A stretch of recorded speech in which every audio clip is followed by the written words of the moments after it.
뽀라를 놓치지 않도록 구독과 좋아요를 부탁드립니다.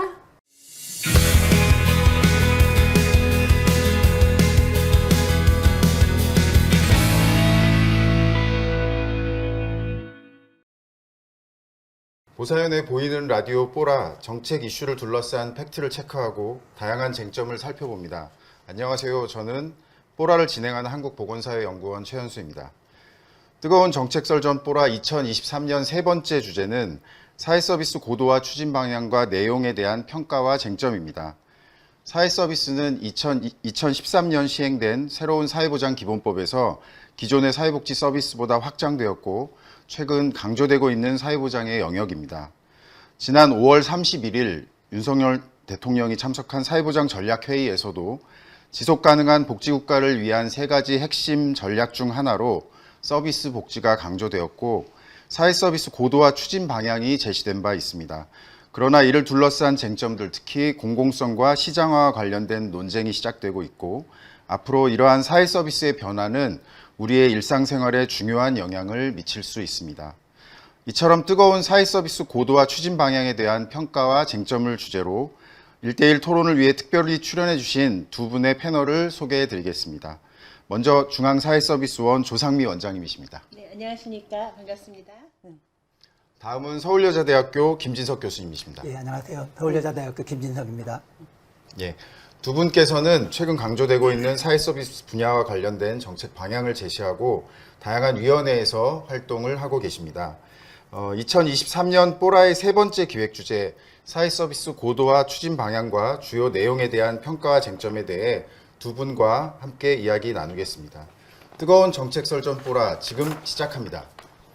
오늘 두 분의 패널과 함께 토론하는 뽀라의 기획 주제는 사회서비스 고도화 추진 방향과 내용에 대한 평가와 쟁점입니다.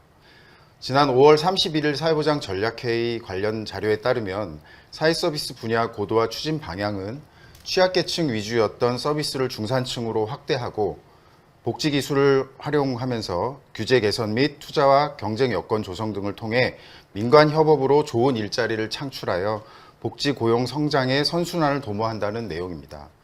그러나 사회보장 전략회의 이후 비판과 대안을 위한 사회복지학회 학술대회의 긴급 자담회에 참석했던 전문가들은 실패했던 시장화, 민영화 프레임을 다시 반복하는 사회서비스 고도화 추진 방향에 대한 우려를 나타냈다고 전해지고 있습니다.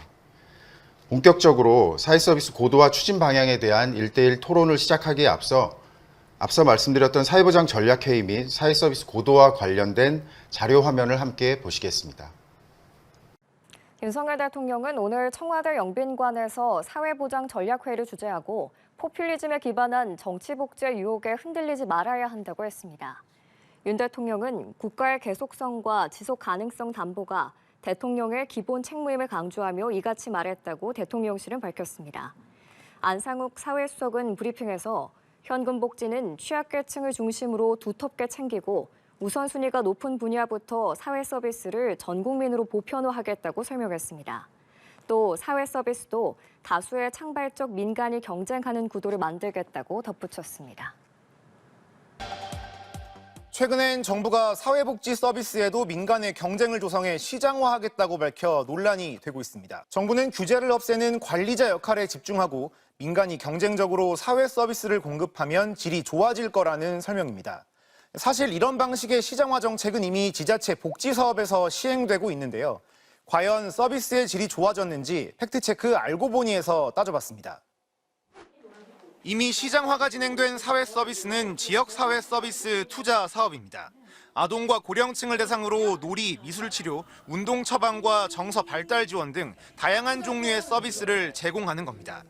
정부는 2012년 8월 지자체가 사업 제공기관을 지정하던 방식을 등록제로 바꿔 일정 기준만 충족하면 사업을 할 수 있도록 했습니다.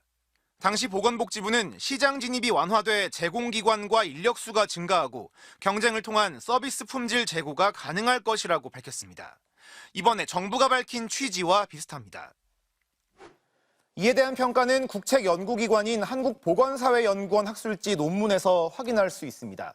등록제 시행 4년 뒤 전국 17개의 광역 시도가 정부에 제출한 보고서 내용을 분석한 건데요. 이 서비스 제공기관 수는 2,170개에서 4년 만에 3,875개로 늘었습니다.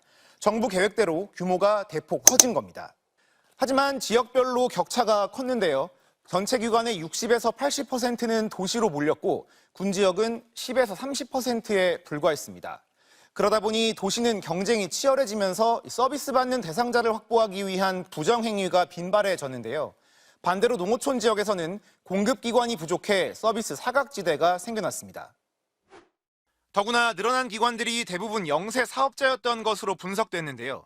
광역시 한 곳은 기관의 80%가 연매출 1억 원 이하였고 근로자가 대표자 1명인 1인 기관이 상당수였습니다. 지자체 대부분은 이렇게 사회 서비스를 시장화한 이후 품질이 저하되고 있다고 밝혔습니다. 보건복지부는 지금의 영세하고 품질이 낮은 민간 사회 서비스를 개선하기 위해서는 민간 경쟁을 더 강화해야 한다는 입장입니다. 여러 가지 문제가 발생하고 있는 상황인데 잘 걸러낼 수 있는 시스템이 없는 상태에서 진입장벽을 더 풀어주면은 이러한 것들이 더 심화될 것으로 우려가 됩니다. 사회복지의 중요성이 갈수록 커지는 상황에서 민간의 역할을 강조하기에 앞서 국가 책임에 대한 고민이 필요해 보입니다. 영상에서 확인하신 것처럼 사회서비스 전략회의를 통해 발표된 지속가능한 복지국가 전략 중 하나인 사회서비스 고도화 추진 방향에 대한 평가와 쟁점 관련해서 2023년 뜨거운 정책설전 뽀라에서는 크게 두 가지 주제로 나누어 토론을 진행하겠습니다. 먼저 사회서비스가 우리의 삶에서 왜 중요한지, 그리고 그동안 각 정부는 어떠한 방향에서 사회서비스를 강조해 왔는지, 특히 문재인 정부와 윤석열 정부가 추진하고 있는 사회서비스 정책 방향은 어떻게 차별화되는지에 대해 함께 이야기해 보겠습니다. 두 번째 주제로는 윤석열 정부의 사회서비스 고도화 추진 방향의 주요 내용과 이에 대한 평가, 그리고 다양한 쟁점들에 대해서 두 분과 함께 집중적으로 썰전을 펼쳐보겠습니다. 사회서비스 고도화 추진 방향에 대한 평가와 쟁점을 다루는 정책설전 뽀라, 첫 번째 토론 주제로 사회서비스가 우리의 삶에서 왜 중요한지, 그리고 그동안 각 정부는 어떠한 방향에서 사회서비스를 강조하고 추진해 왔는지, 특히 지난 문재인 정부와 윤석열 정부의 사회서비스 정책 방향은 어떻게 차별화되는지에 대해서 이야기 나눠보도록 하겠습니다. 먼저 첫 번째 논의 주제로 윤석열 정부는 현금 지원 중심의 소득 보장보다는 서비스 복지를 강조하고 있습니다. 사회 서비스가 우리의 삶에서 왜 중요하고 무엇이 강조되어야 하는지에 대해서 함께 이야기 나누겠습니다. 먼저 김지석 교수님께서 말씀해 주시겠습니다. 예. 사회 서비스가 우리 삶에서 왜 중요하고 무엇이 강조돼야 되는지 이걸 얘기하기 위해서는 저는 두 가지 측면에서 얘기할 수 있다고 생각합니다. 그러니까 첫 번째는 굉장히 존재론적인 부분인데요. 유명한 사회정책학자인 조한 트론토의 경우에 인간 생존의 조건으로서 취약성과 의존성을 인정하고 인간이 태어나면서 죽는 과정까지 어떠한 순간에도 인간의 한계에 기인하는 취약한 삶의 조건, 그리고 그걸 회복하기 위한 타인의 힘에 의존하는 것이 인간 생존의 조건이라고 얘기하고 있거든요. 이와 같은 트론토의 견해를 보면 결국 돌봄이라고 하는 것은 생존의 조건으로서 누구나 생애 주기 전체에 걸쳐서 돌봄을 필요로 한다는 것을 의미하고 있습니다. 개인적인 측면에서 본다면 이렇다고 한다면 또 다른 하나의 측면은 좀 더 거시적인 측면인데요. 그거는 결국 자본주의의 발전, 그리고 그 발전의 바탕으로 지금 현재 형성되어 있는 핵가족화와 같은 가족 구조의 변화, 그리고 후기 산업사회 이후 급격하게 진행되어 온 여성의 사회경제 활동의 확대, 강화, 이 과정에서 소위 신사회적 위험에 대응하기 위한 방안으로서 돌봄의 강화, 그리고 그 돌봄을 확대 강화하는 과정에서 사회 서비스의 확대 강화가 불가피했다는 그런 구조적 측면까지 얘기할 수 있을 것 같습니다. 결국 사회 서비스라고 하는 것은 돌봄을 포함해서 인간의 생존의 조건으로서의 그 측면이 있을 뿐만 아니라 우리 사회가 유지하고 더 한 발 앞으로 나가기 위해서도 결정적으로 필요한 그런 조건이라고 얘기할 수가 있겠죠. 네. 원장님께서는 요즘 사회 서비스를 너무나 강조하고 계신데요. 네네. 원장님께 한 말씀 부탁드리겠습니다. 네, 제가 중앙사회서비스원 초대 원장으로 부임한 지 1년 돼 가는데요. 작년 이제 대국민 온라인 타운홀 미팅 우리 중앙사회서비스 한 것에서 우리는 사회 서비스를 온 국민의 삶을 힐하는 서비스다 이렇게 정의를 했습니다. 그리고 많은 분 아시다시피 사회보장기본법에서는 복지, 보건의료, 교육, 고용, 주거, 문화, 환경 7가지 분야를 넓게 정의하고 있습니다. 그러나 그 핵심에는 돌봄이 있습니다. 방금 김진석 교수님 말씀하신 대로 우리 모두는 돌봄에 의해 자라왔고 또 돌봄에 의해서 지역사회에서 인간의 디그니티를 가지고 웰다잉을 할 권리를 가지고 있습니다. 그래서 정책적으로 봤을 때 사회복지, 큰 사회보장제도의 하나인 사회보험, 공공부조, 사회서비스가 있는데 사회보험 여러분 아시다시피 의료보험, 산재보험 이런 건데 의료보험 세계적으로 굉장히 모범적입니다. 공공부조, 취약계층 기준의 현금 지원 이 2가지는 사실 많은 분들이 애써서 제도적으로 큰 논쟁거리가 있고 이제 사회서비스, 서비스가 지역에서 물처럼 흐르면서 온 국민이 체감하는 서비스가 될 때 저는 진정한 서비스 국가가 될 수 있다. 그리고 아까 같은 묻지마산 이런 것도 완화할 수 있고 우리 국민들이 좀 더 행복하고 행복하지 않은데 지속적인 경제 성장도 어려운 것이고요. 그래서 온 국민의 삶을 힐하는 서비스 그리고 우리 일상생활의 버팀목이기 때문에 사회 서비스는 너무나 중요하다 이렇게 말씀드리겠습니다. 네. 진행자로서 저도 한 말씀 드리면 저는 그냥 그 일상생활에서 국민들이 가장 체감하고 또 중요한 영역이기 때문에 그렇다라고 말씀드릴 수 있는데 왜 그러냐면 기존에 이제 사회보험이나 공공부조 말씀해 주셨던 것처럼 소득보장은 어떻게 보면 일자리나 소득 활동하고 주로 관련이 돼 있잖아요. 근데 우리가 그동안에 많이 이야기했던 게 우리 국민들은 각자도생하는 삶을 살고 있다라고 이야기하는데 저는 그 각자도생을 하면서 굉장히 어려움을 느끼는 삶의 영역들이 대부분 일상생활의 소비 영역과 관련돼 있다고 생각합니다. 그러니까 그 소비라는 게 단순히 이제 돈을 쓰는 의미도 있지만 사실 일상생활에서 너무나 많은 시간을 중요하게 보내야 되는 시간들인데 그 과정에 필요한 것들 중에 이제 돌봄 말씀해 주셨지만 돌봄이 가장 큰 부담이 될 수도 있고요. 또 교육이나 문화나 이런 부분에서 여러 가지 비용 부담이나 시간의 제약이나 또 여러 가지 자원의 부족들 뭐 이런 것들로 인해서 사실은 일상적인 삶에서 너무나 큰 격차가 생기고 있고 그런 부분을 해결하기 위해서 앞으로 사회 서비스가 전 되게 중요하고 사회 서비스가 발전돼야 국민들이 이 사회 정책에 대한 체감도가 높아질 거다라고 생각하고 있습니다. 뭐 사실 그 이제 지금 소득 보장보다 서비스 복지를 계속 강조하고 있는 부분들이 있는데요. 그동안 각 정부는 뭐 소득 보장뿐만 아니라 사회 서비스 정책을 확장시키기 위해서 여러 가지 노력들을 해왔습니다.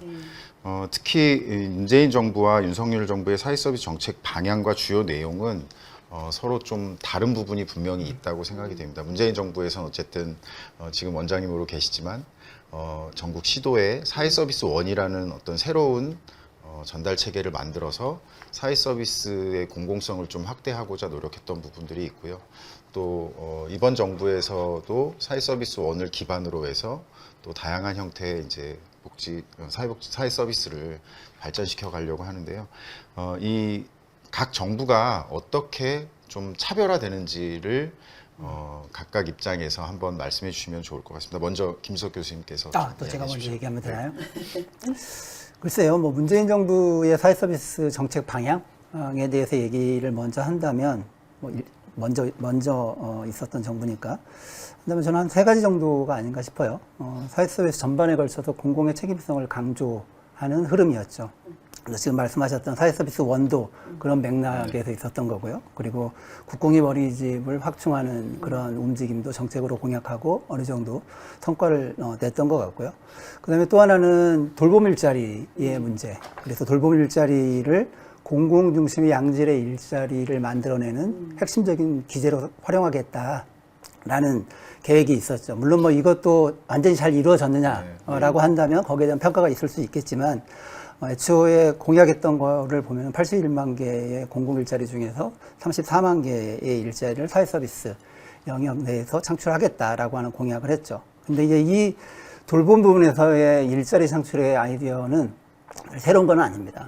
문재인 정부에서 새로 만들어낸 건 아니지만 기존의 그런 움직임과 차별화된다고 한다면 그 일자리를 양질의 일자리, 디센트 잡으로 만들어내겠다라고 하는 그런 움직임이 하나 있었던 거죠. 그 다음에 세 번째로 이게 뭐 공약해서 명확하게 드러났던 건 아니지만 실제로 이제 국정과제를 만드는 과정에서는 일정하게 반영되었던 커뮤니티 케어였던 것으로 보이고요.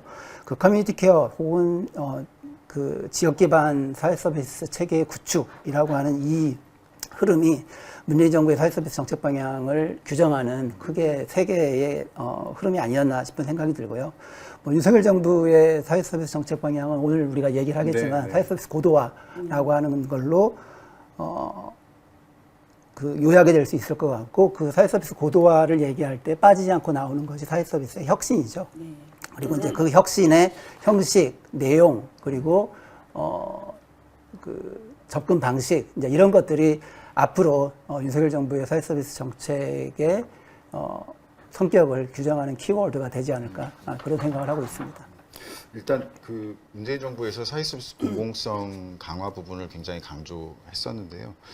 뭐 한 가지 좀 여쭤보자면 사실 그동안에 이제 사회서비스가 그만큼 좀 충분히 발전되지 못했던 여러 가지 상황들이 있었을 것 같은데, 혹시 그 지난 정부에서 그런 공공성 강화나 이런 것들을 강조할 수밖에 없었던 맥락 내지는 배경, 뭐 상황들, 우리나라 상황들, 그렇죠. 네. 그런 것들 조금 간단히 말씀해 주시겠어요? 한국 사회 서비스의 특징 중에 이제 누구나 뽑는 것 중에 하나가 민간 주도성이죠. 그건 이제 공급 기관이라든지 공급자의 측면에서, 지위와 자격의 측면에서도 그렇고, 그게 우리나라 사회 서비스가 정책화되어서 한국 사회에 도입된 게 김대중 정부 시기에 적극적으로 이제 보육 정책을 제도화하고 그 이후에 그 요양 서비스를 제도화하고 이런 과정들을 거쳐서 진행이 되어 왔는데, 보육 정책도 그렇고 요양 정책도 그렇고 똑같은, 제가 생각하기에는 실수를 정부가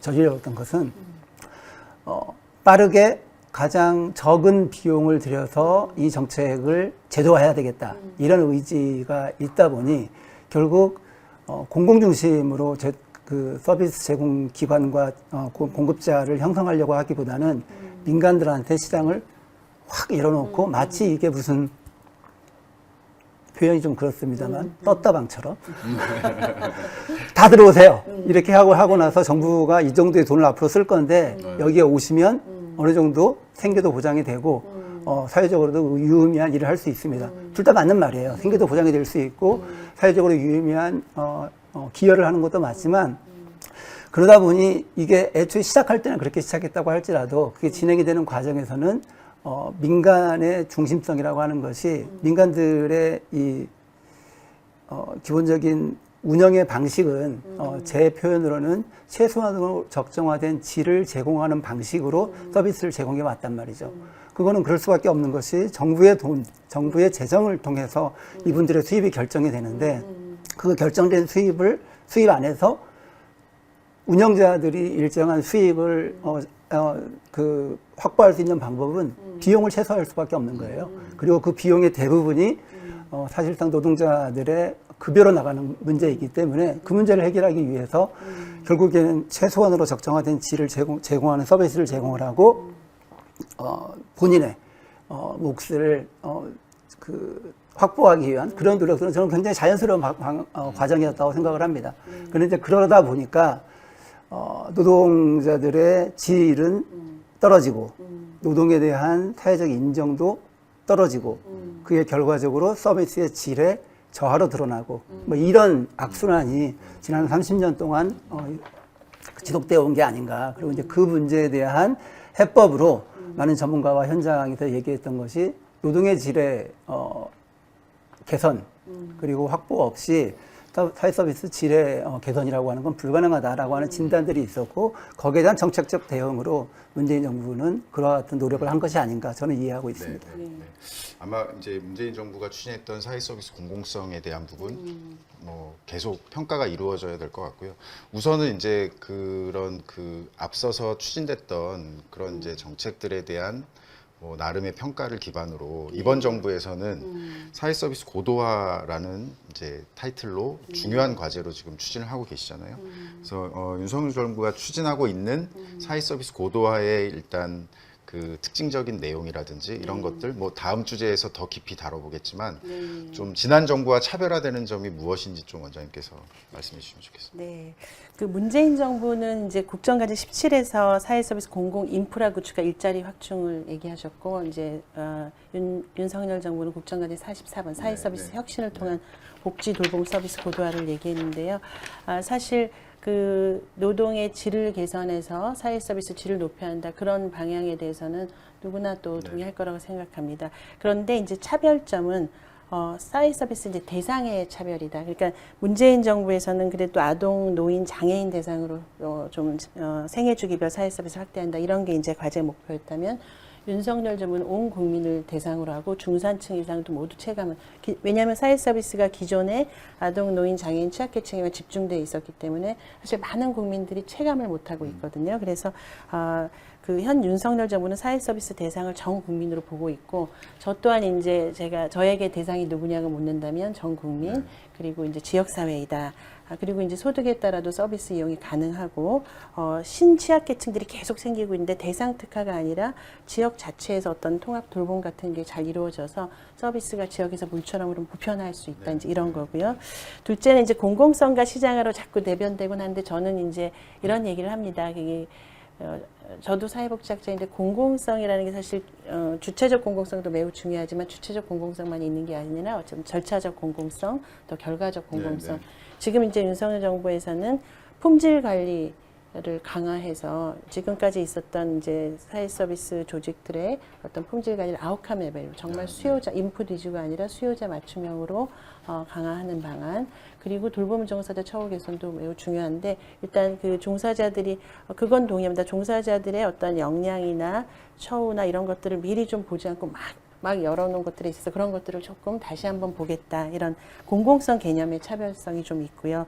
그리고 이제 일자리에 대한 이제 생각도 윤석열 정부 이제 지속 가능한 복지, 고용 성장 선순환을 얘기하는데, 일자리가 사회 서비스 분야 일자리가 사실 아직 OECD 국가로 보면 훨씬 더 많이 나올 거고, 그다음에 보건복지 쪽은 제조업보다는 일자리가 늘고 있습니다. 나올 건데, 이제 문재인 정부 같은 경우는 그 목표 안에서의 일자리 창출을 얘기했다면, 윤석열 정부는 그거의 기대 효과로서 당연히 일자리 창출을 얘기하고 있다. 이렇게 말씀드리겠습니다. 그래서 저는 세 가지로 이제 대상의 차별성, 또 공공성 개념의 차별성, 일자리를 이제 창출하지만 이제 목표로 보느냐, 또 기대 효과와 복지공 성장의 선순환으로 보느냐, 이거의 차별성이 있다. 이렇게 말씀드리겠습니다. 네. 어쨌든 사회 서비스를 계속 발전시켜야 한다는 부분에 대해서는 누구나 공감하고 있는 부분인 것 같고요. 그만큼 이제 사회 서비스가 우리 삶에 중요한 부분을 차지하고 영향을 미치기 때문일 거라고 생각이 됩니다. 사실 이제 그 굉장히 지금 사회 서비스 이 추진 방향에 대해서는 지난 정부와 이번 정부 사이에 어떻게 보면 말씀해 주신 것처럼 공공성이라는 부분에서 조금 그 쟁점이 계속 되는 부분들, 물론 이제 공공성을 기반으로 해서 민간 지원이나 민간 혁신을 확산시키는 것들이 앞으로 중요하긴 하겠지만 그 부분이 계속 이제 좀 첨예하게 좀 논란이 되고 있는데요. 뭐 사회서비스원, 중앙사회서비스원 원장님으로 계시기 때문에 사실 좀 뭐 이런 논의가 괜찮을지 모르겠는데, 지난 정부에서 추진했던 사회서비스원 부분에서 좀 한계 내지는 뭐 앞으로 좀 개선한다면 어떤 것들이 필요할까라는 걸 말씀해 주시면 어떨까요?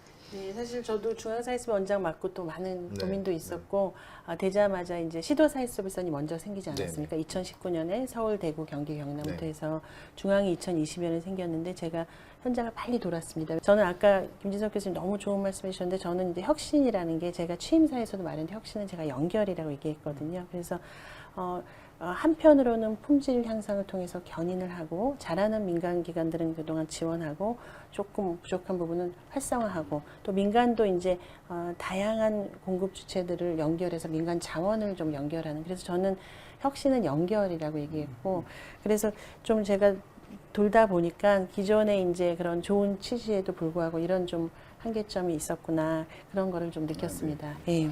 교수님 어떻게 생각하십니까? 그러니까 기존 정책에 대한 평가를 좀 해야 될 것 같은데, 그러니까 사회서비스원 정책이 지금 현재 시점에서 혹은 문재인 정부가 끝나던 그 시점에 평가를 했을 때 성공한 정책이냐라고 한다면 저는 평가를 할 수 없는 정책이라고 생각을 해요. 네. 기본적으로. 왜냐하면 일단 그 관련 법의 개정 자체, 그러니까 제정 자체가 굉장히 지연이 되었고 그러다 보니 지자체가 적극적으로 거기에 뛰어들어서 정책 목표에 맞게 그 정책을 실현할 수 있는 동력 자체가 저는 굉장히 적었다고 생각합니다. 그럼에도 불구하고 몇 개의 이제 지자체에서 의지를 가지고 만들었는데 문제는 이제 지금에 와서는 지금 15개인가요? 6개인가요? 네, 한 개를 제외하고는 다 만들어진 상황인데 7개, 8개, 9개, 10개 이 정도 만들었을 시점만 하더라도 사실 지자체들이 이거를 해야 되나 말아야 되나라고 하는 계산들을 하고 있었던 거예요. 저는 그럴 수밖에 없었다고 생각하는 것이 이게 정책의 연속성을 가질지도 불투명하고 지자체 입장에서는 일정한 투자를 해야 되는 영역인데 그것이 예를 들어서 그냥 물거품으로 끝나버리면 그게 이제 본인에게는 리스크로 다가오기 때문에 그런 저울질을 할 수밖에 없었다고 생각을 합니다. 또 하나는 저는 몇 개 지자체를 제외하고는 서울을 비롯한 몇 개 지자체를 제외하고는 사실상 사회서비스 원 정책을 목적과 취지에 맞게 그리고 정책 목표를 달성하기에 적합한 환경과 조건을 갖추지 못한 게 아닌가라고 하는 판단을 하고 있어요. 물론 저는 거기는 시간이 걸린다고 생각합니다. 그리고 굉장히 선제적이고 어쩌면 상당히 공격적인 투자가 필요한 상황이었는데 그거가 제대로 이루어지지 않은 상황에서 기존의 프레임, 기존의 민간의 서비스를 제공하는 그 프레임에서 조금 더 벗어나지 않은 방식으로 서비스를 설계하고 그리고 그 원에서 서비스를 제공하는 방식으로 이루어졌다는 거죠. 그러니까 핵심적인 거가 뭐냐면 소위 좋은 일자리를 만들려면 거기에 핵심은 결국에는 그들이 노동에 대한 돌봄 노동에 대한 인정을 받고 그 인정의 핵심인 보수의 문제가 있을 텐데 제가 기억하기로 지금에 와서는 서울을 비롯한 한 개 정도의 더 지자체에서 소위 월급제를 시행하고 있지만 그 당시에는 서울 외에는 월급제를 시행하고 있는 곳이 없었거든요. 그렇다고 하는 건 결국은 뭐냐면 똑같은 돌봄 노동자들이 사회서비스원으로 왔으나 와서 보니 공공의 지위는 가지고 있지만 그들이 노동 환경과 조건의 측면에서는 큰 차이가 없는 거예요. 시간제로 급여를 받기 때문에. 그러니까 그 조건과 환경에서 양질의 서비스가 제공될 수 있을까라고 하는 것은 설계와 디자인 자체가 그러한 전제 조건을 가지고 시작을 했는데 이제 그게 이루어지지 않은 상황에서 외형만 갖추고 서비스 제공하기 시작했기 때문에 그게 이제 아까 원장님께서 원하는 이제 소기 성과를 거두지 못했다라고 얘기하시는 거에 원인이 아닌가라고 생각을 합니다. 네, 사실 그 준비 기간에 비해서 실제 실행할 수 있는 여러 가지 동력이나 기관들이 좀 부족했던 것도 있고 또 중앙과 지자체 간의 어떤 역할이라든지 이런 것도 조금 부자연스러운 것들. 특히 저는 이게 이제 시도에 먼저 만들어지면서 오히려 실제 서비스를 제공해야 되는 현장은 시도라기보다는 각 시군구였어야 되고 시군구에 예를 들면 모든 시군구가 그 사회서비스원이라는 조직을 만들 수 있는 여건은 아니겠지만 그래도 그 할 수 있는 곳들에서는 좀 시군구 단위에서 실제로 그 본인들이 민간에 위탁하거나 아니면 직접 운영하는 서비스들을 제공하면서 일자리를 좀 만들 수 있는 여건이 됐으면 좋겠다 생각이 되는데 이게 이제 시도 쪽으로 만들어지면서 사실 시도가 그런 역할을 하는 게 되게 부자연스러운 거잖아요. 그러다 보니까 일부의 그냥 아주 제한적인 요양이나 보육 쪽에서의 역할 이런 것들이 좀 강조되다 보니까 굉장히 좀 계속해서 부자연스러운 느낌으로 사회서비스 공공성이 추진되고 그게 원래 계획했던 형태의 공공성의 모습을 제대로 보여주지 못한 사례로 남지 않을까 좀 약간 이제 그런 우려가 있거든요. 원장님 뭐 혹시 그 부분에 대해서는 어떻게 생각하십니까?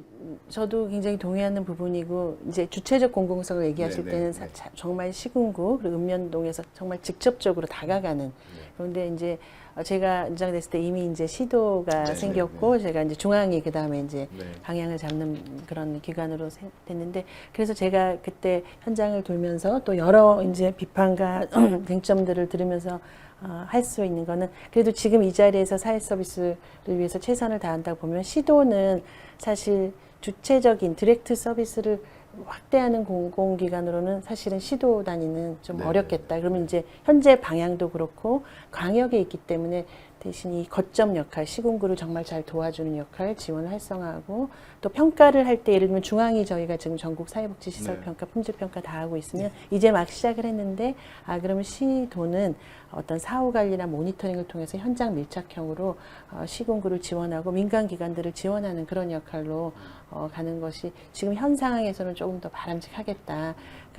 그런 이제 생각들을 하게 됐고 그리고 실제 이제 이미 사실 맞습니다. 설계와 디자인이 사실 중요하고 우리가 어떤 정책을 시행하려면 사실 앞부분에 준비가 많이 돼야 되는데 너무 급하게 막 하다 보니까 그 설계와 디자인에서 이렇게 조금 이렇게 어긋난 면이 있지 않나. 그래서 그렇다면 그렇다고 뭐 남 탓만 하고 있을 수 있으니까 제가 중앙사에서 왔는데 그래서 그렇다면 지금이라도 잘해야 되겠다 해서 민간 시도사회섭 협력 체계를 만들고 또 사실 근데 처음에 제가 원장 됐을 때는 시도사회섭 원장들이 많이 바뀌거나 없는 시기였고요. 근데 올해 와서는 다 이제 설립도 됐고 정착이 됐고 원장들이 지역에서 좀 명망 있는 분들 또 전문성 있는 분들도 되고 저희가 소통을 통해서 지금 협업의 어떤 풍토와 분위기는 많이 조성이 됐습니다. 그래서 이제 그런 역할들로 어쨌든 연속성을 가지고 좀 해 나가다 보면 그래도 우리가 지역에서 좀 서비스가 더 잘 흐르고 공급 주체들끼리 컨소시엄 협력 체계를 좀 만들어갈 수 있지 않을까 이제 그런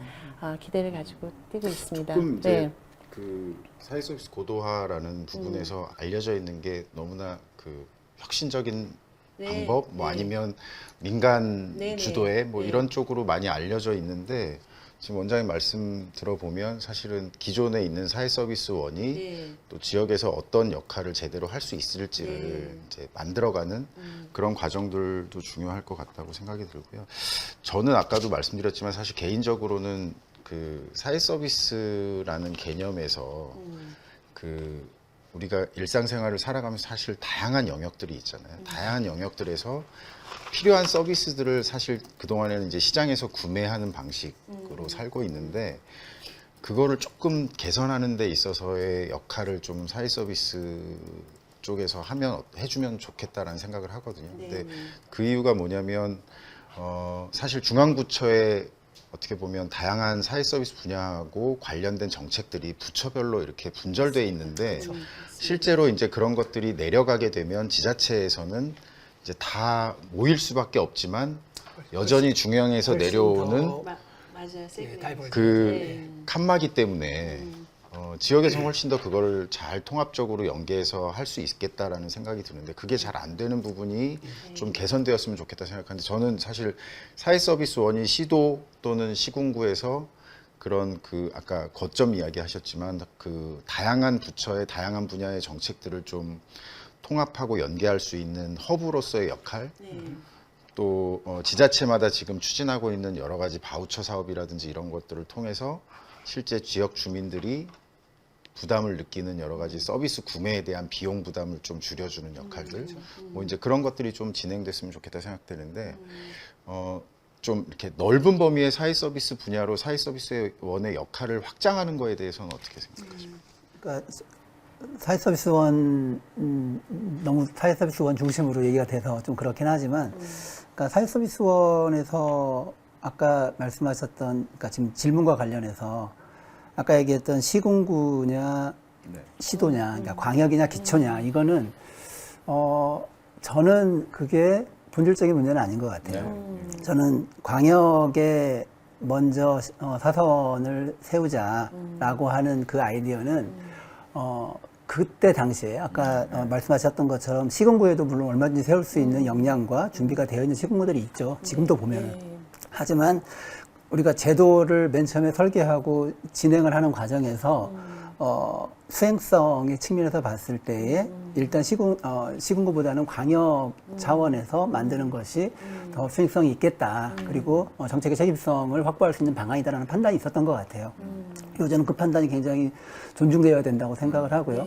그럼에도 불구하고 제가 그렇다고 해서 뭐 시군구에 만드는 걸 갖다가 반대하는 그런 얘기는 전혀 아니고요. 근데 광역 차원에서 만드는 방식으로 하더라도 시군구가 사회 서비스에 대한 자체적인 판단과 설계, 그리고 그 설계를 반영한 사회 서비스 제공 기관의 기획, 이런 것들 얼마나 가능했다. 그게 뭐 사회 서비스원의 시군구의 분소의 형태가 되었든, 예, 아니면 물론 이제 법 개정을 통해서 시군구를 만들 수 있도록 하는 지금 법 개정안이 올라가 있는 걸로 알고 있습니다. 그래서 그런 것들, 그런 방식들로 얼마든지 보완할 수 있는 방안들이 있다라는 생각이 들고요. 사회 서비스 원에서 제공하는 서비스가 지금은 당장은 뭐 예를 들면 보육이라든지 요양이라든지 장애인 활동 지원, 이건 이제 세 개를 주요한 축으로 하고 있지만 저는 얼마든지 늘어날 수 있다라고 생각을 합니다.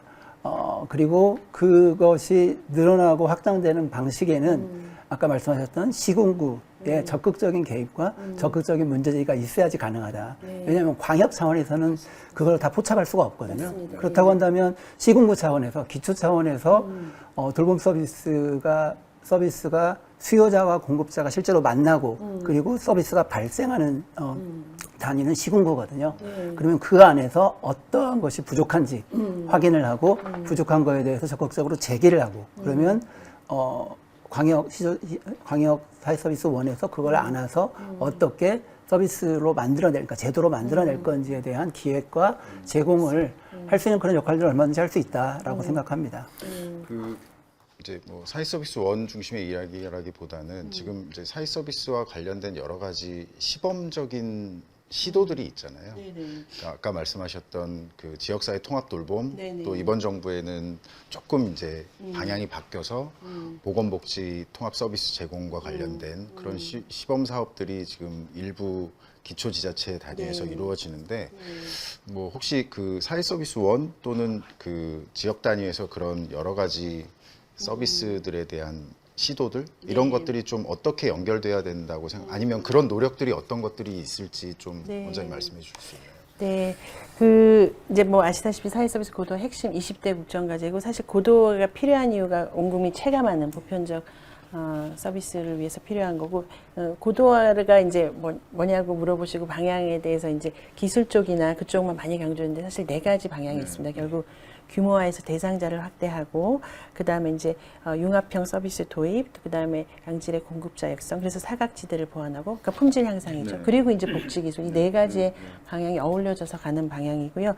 지금 이제 중앙사회서비스원에서는 사실 그래서 지역의 이제 공급 주체를 다변화하는 거 아까 허브 얘기하셨는데 저희도 이제 그런 생각을 가지고 있습니다. 시도에 다니면서 시도사회 서비스 현 상황에서 민간 협력을 이끌어내는 어떤 허브 역할, 거점의 역할, 그래서 수요자들한테 좀 통합적으로 서비스가 가야 되는 거예요. 예전에 이제 지역사회 통합 돌봄 커뮤니티 케어 이제 3년 시범 사업했는데 그거 굉장히 좋은 시도인데 저도 이제 거기에 대한 연구도 해봤는데 거기도 내려가 보면 현장에 내려가 보면 보건이랑 복지랑 잘 연결 안 되는 거, 뭐 이런 것들이 다 얘기가 되는데, 그러면 이런 컬렉티브 임팩트를 통해서 수요자 맞춤으로 가려면 누군가는 좀, 부드럽게 쪼기도 하고 설득도 하고 코디네이팅하는 역할이 필요한데 그런 것들이 시도사회서비스원이 이제 민간 협력의 허브 역할 그리고 또 하나는 이제 품질로서 이제 사후관리 모니터링하는 역할 그런 걸 하면 좋겠다 얘기 드리고 있고요. 그래서 저는 지금 중서원에서 기반이 되는 일들을 하고 있는 이제 공급 주체를 다변하는 것 지역에서 그럼 막 8개 조직이 하던 조직들이 컨소시엄으로 들어오기도 하고 그리고 이제 표준 모델도 공유하고 이런 것들을 하고 있습니다. 그리고 아까 이제 너무 중요한 말씀해 주셨는데 저도 사실 15년간 사회복지학자로 대학에 있으면서 맨날 느꼈던 게 중앙부처 칸막이 또 큰 조직들은 다 그래요. 근데 이번에 5월 31일 사회보장 전략회에서 제가 이제 고도화 발제를 했는데 거기서 굉장히 강조한 말씀 중 하나가 부처 간 협력해라. 부처 간 협력하지 않는 것은 뇌물 받는 거 더 나쁘다. 이런 정도로 세게 말씀을 하셨어요. 그래서 올해 1월에 이제 사회서비스 고도화 추진본부를 복지부에서 발족하면서 7개 부처가 함께 계속 논의를 했거든요. 그래서 한 축에서는 사실 뭐 국토교통부 주거라든가 왜 굉장히 필요하고 사회서비스가 여기저기 다 그런 것들이 모든 부처에서 조금씩은 하고 있잖아요. 그러면 결국은 중앙부처에서도 그거를 통합해 가려는 노력도 해야 되고, 또 이제 사회보장위원회도 제도통합분과가 새로 신설이 됐거든요. 이제는 우리가 돈도 써야 되죠. 써야 되는데 어디다 쓸 것이냐. 그 다음에 공급자들이 협력하지 않으면 어렵다는 생각이 저도 강하고요.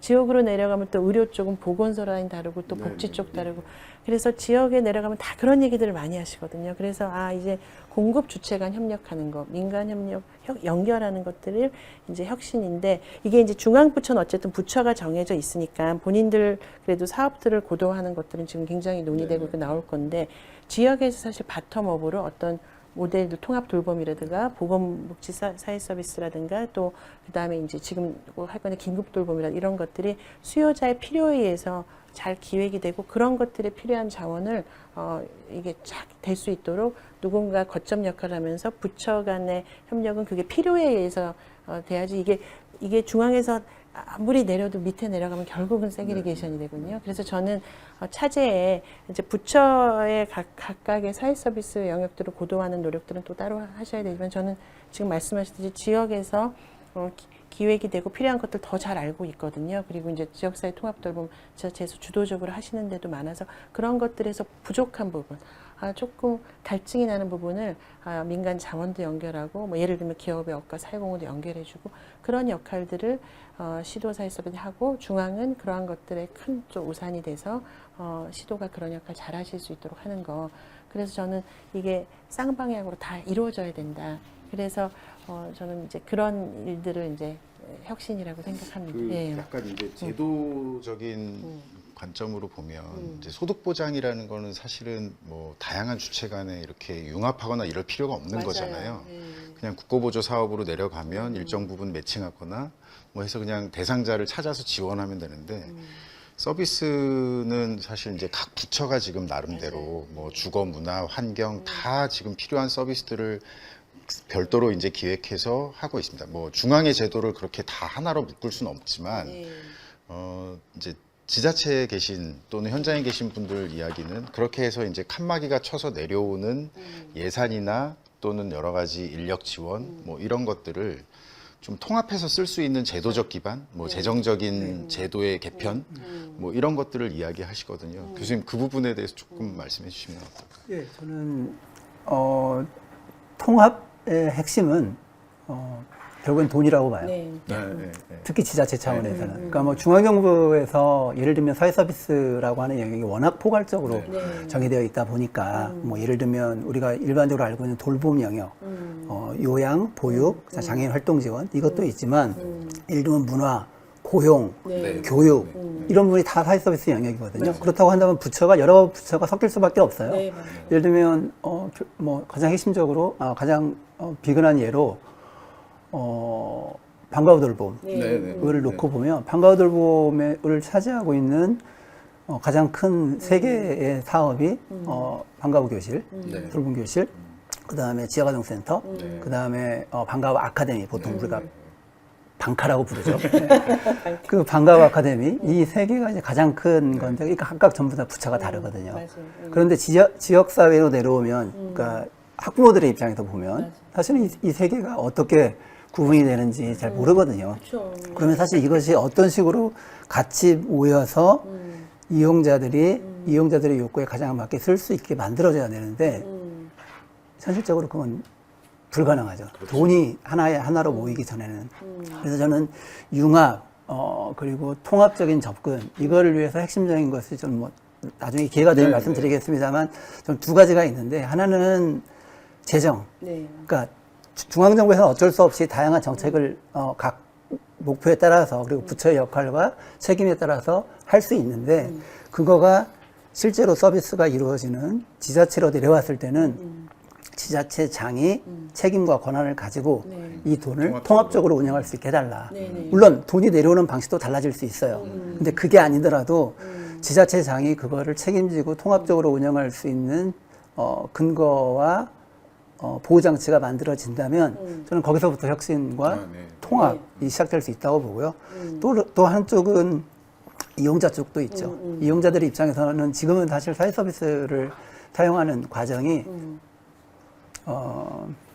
이용자들이 내가 먹고 싶은 맛있는 아이스크림을 사기 위해서 편의점 A를 갈지 B를 갈지 C를 갈지 아니면 아이스크림 전문점에 갈지 이 판단을 이용자들이 해야 되거든요.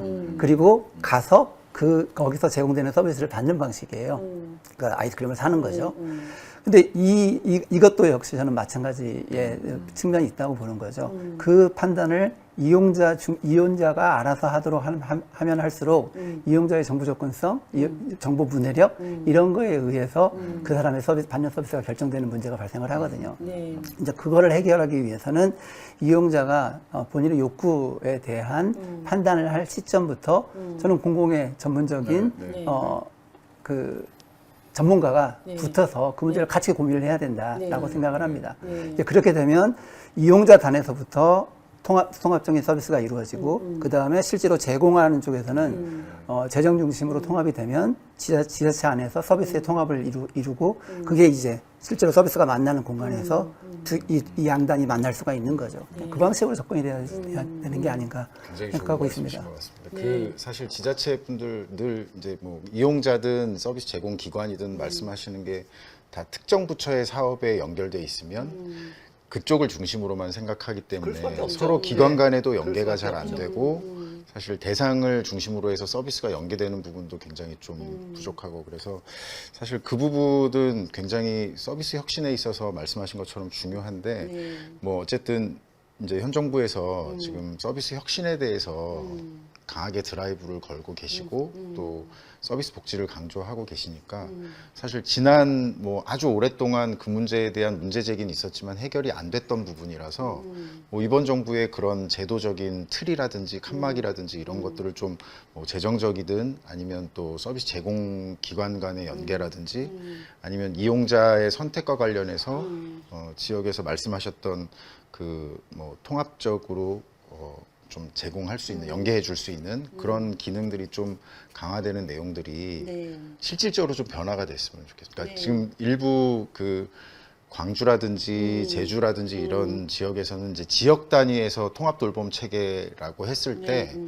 아직까지 재정적인 통합이나 활용은 좀 어렵지만 말씀하신 것처럼 이제 이용자들에 대해서 처음부터 그런 것들을 같이 고민해주고 연계해주는 역할들을 발전시키려는 시도들은 좀 있어 보이거든요. 그래서 이번 정부에서 좀 그런 것들 해주면 좋을 것 같다는 생각이 드는데 너무 맞는 말씀이시죠. 저는 토론이 진행될수록 원장님 할 일이 너무 아닙니다. 아닙니다. 근데 저는 김진석 교수님이 지금 오히려 사회 서비스 혁신을 얘기하시는 것 같아요. 사실 그게 너무 중요하고 지금 이제 재정, 그다음에 이제 인력, 그다음에 이용자 다 중요한데 이제 공급자, 이용자 다 중요한데 재정 부분에서 그러니까 저희가 이제 아직 저희 중소원도 1년밖에 안 됐는데 그런 맥락으로 이제 공급 주체 다변화를 하는데 그럼 지역사회 입장에서 컨소시엄으로 대전 같은 경우도 한 8개 조직들이 다양한 조직들이 들어와서 수요자한테 맞춤형으로 가겠다. 울산도 지금 의료기관이랑 복지 쪽이랑 이렇게 협력해서 하는 게 있어요. 그래서 그런 것들을 해 나가면서 지역의 예산들을 각 지역의 원장들이 이렇게 쓰는 거고 중앙정부에서는 이제 좀 표준을 모델한다든가 품질로서 강화한다던가 그런 것들을 이제 좀 해나가려고 하고 있고요. 그래서 지금 김진석 교수님이 말씀하신 방향에 저는 사실 굉장히 동감하고 그러한 일들을 정부가 해나가야 된다. 그래서 중앙정부 이제 7개 부처가 협력해서 이제 기본계획들을 이제 나갈 건데 거기 이제 부처별로 물론 예산은 잡아놨죠. 그런데 그게 지역에 내려갔을 땐 지자체장이 사실은 얼마든지 그거를 이용자 중심으로 묶음을 할 수 있고 중앙은 이제 시도를 거점으로 해서 지역의 공급자들이 컨소시엄을 해서 이용자한테 통합형으로 가는 그런 것들을 공급주체 다변화 사업을 이제 처음 시작했습니다. 그래서 그러한 노력들이 계속 좀 연속적으로 가다 보면은 우리 지역사회 좀 통합 돌봄 또 수요자가 체감하는 그런 것들이 좀 이루어질 수 있지 않을까 기대하고 있습니다. 아까 예. 부처 간의 협력을 안 하는 게 뭐 뇌물 받는 것보다 더 나쁘다고 하셨나요? 저는 그거 굉장히 중요한 멘트라고 그런 얘기를 생각합니다. 근데 그게 이제 중앙 부처 간의 협력은 지금 고도화 추진단이나 이런 데를 통해서 뭐 이루어진다고 할 수 있는데 어차피 이제 거기서 부처 간의 역할이나 뭐 이런 것들이 정해져 있고 예산이 또 그대로 내려가잖아요. 그럼 지자체는 달라지는 게 없거든요. 그러니까 지자체가 사실은 그런 것들을 통합적으로 연계해서 활용할 수 있도록 중앙에서 아예 제도적으로 그런 것들을 좀 바꿔주는 부분들, 뭐 필요하다면 꼭 사회 서비스랑 관련된 법령이 아니라 정부의 예산 집행과 관련된 어떤 다른 법령을 개정해서라도 좀 그런 것들이 가능한 환경을 만들어 주시는 게 아마 강조하시는 서비스 혁신에서 중요한 과제고 성과로 남지 않을까라는 생각이 좀 듭니다. 물론 이제 저희가 이번 정부의 그 사회 서비스 고도화에 대해서는 뭐 두 번째 토론에서 조금 더 깊이 다뤄보겠지만 지금 두 분께서 말씀하신 부분은 사실은 대부분 공감하고 있고 사회 서비스를 중요하게 생각하시는 모든 분들이 다 동의할 수 있는 내용이라고 생각이 됩니다. 네. 뭐, 첫 번째 토론은 사실 이제 저희가 사회 서비스가 왜 중요하고 또 각각 지난 정부 그 이전부터 또 이번 정부까지 사회 서비스가 어떤 차별점을 가지고 정책들이 추진되었는지 살펴봤고요. 두 번째 주제에서는 윤석열 정부가 제시했던 사회 서비스 고도화 추진 방향의 내용과 또 이에 대한 평가 그리고 다양한 쟁점들에 대해서 좀 더 아마 뜨거운 토론이 될 것 같은데 사회보장 전략회의에서 발표된 사회 서비스 고도화 추진 방향을 집중적으로 다루는 뽀라의 특별기획 두 번째 주제는 윤석열 정부의 사회 서비스 고도화 추진 방향의 주요 내용을 알아보고 이에 대한 평가와 다양한 쟁점에 대해서 집중적으로 토론해 보겠습니다. 먼저 사회 서비스 고도화 추진 방향의 주요 내용에 대해서 원장님께서 먼저 좀 아까도 말씀해 주셨는데 네. 뭐 네 가지 요소라든지 뭐 주요한 내용들을 다시 한번 좀 네, 말씀해 주시죠. 그 고도화의 네 가지 방향, 왜 필요한지는 이미 말씀을 드렸고요. 고도화의 네 가지 방향은 규모화, 또 사각지대 해소, 고품질 서비스, 그리고 복지 기술 도입입니다. 그래서 이용 대상을 넓히고 기존 서비스를 연결하고 또 민간의 참여를 더 활성화하고 복지 기술을 도입하는 이러한 네 가지 방향으로 가고 있습니다. 네. 교수님 혹시 뭐 그 지금 핵심적인 내용 말씀해 주셨는데 고도화 추진 전략과 관련된 뭐 주요 내용에 대해서 좀 궁금하신 부분 아니면 좀 아니요, 뭐 명확하지 않은 부분 아니, 뭐 내용은 사실 명확하고 네, 네, 네. 문서화돼서 제출 네. 다행히 문서화돼서 제출이 되었기 때문에 사실 뭐 대상 확대라든지 네. 서비스의 품질 향상, 양질의 공급자 육성, 그다음에 기반 조성, 뭐 이러한 고도화 추진 방향 자체는 아주 명확하게 정리를 하신 것 같고요. 그 내용으로 우리가 이제 구체적으로 들어가면 좀 더 할 수 있는 얘기가 있지 않을까 싶습니다. 그러면 그 내용과 관련해서 지금 뭐 일단 대상을 이제 중산층 이상으로 물론 이제 거기에는 소득계층별 차등 부담이라든지 뭐 이런 것들이 전제가 되겠지만 이제 어떤 의미에서는 그게 보편화일 수도 있고 또 보편적이긴 하지만 이제 그 부담 능력에 따라서 좀 차등화되는 부분도 있을 것 같은데요. 그 대상 확대 부분은 아마 반대하시는 분들은 없을 것 같아요. 사회 서비스라는 정책의 특성상은 반대하실 부분은 없을 것 같고요.